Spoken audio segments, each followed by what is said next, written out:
एकदा काय झालं. माता लक्ष्मी आपल्या भव्य दरबारात बसल्या होत्या. सगळीकडे सुवर्ण, रत्न, संपत्ती आणि सौंदर्य यांचा झगमगाट होता. पण लक्ष्मीदेवी थोड्या अस्वस्थ होत्या. त्यांना जाणवलं की जरी त्या सर्वांना धन देतात, तरी लोक केवळ धनासाठी त्यांची पूजा करतात. भक्ती आणि श्रद्धा कमी झाली आहे. त्याचवेळी भगवान गणेश आले. लक्ष्मीदेवींनी त्यांचं हस्त स्वागत केलं. गणपती बाप्पा लक्ष्मीला म्हणाले, मातेश्वरी, तू सर्वांना धन देतेस, पण ते धन योग्य ठिकाणी जाईल याची खात्री कोण घेतो? लक्ष्मी हसून म्हणाल्या.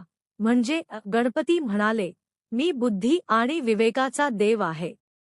तुझं धन जर विवेकविना कोणाच्या हाती गेलं, तर ते अहंकार, लालच आणि अधःपतनाचं कारण बनतं. हे ऐकून लक्ष्मी देवींना खूप आनंद झाला.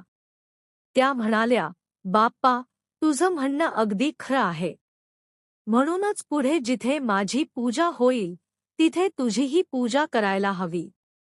म्हणजे धनासोबत बुद्धी, शांती आणि सद्गुणही येतील. त्या दिवसापासूनच एक परंपरा सुरू झाली. जिथे लक्ष्मीची पूजा होते, तिथे गणपतीचीही पूजा केली जाते. या कथेतील संदेश केवळ धन असून उपयोग नाही, धनासोबत बुद्धी आणि विवेक असणं आवश्यक आहे.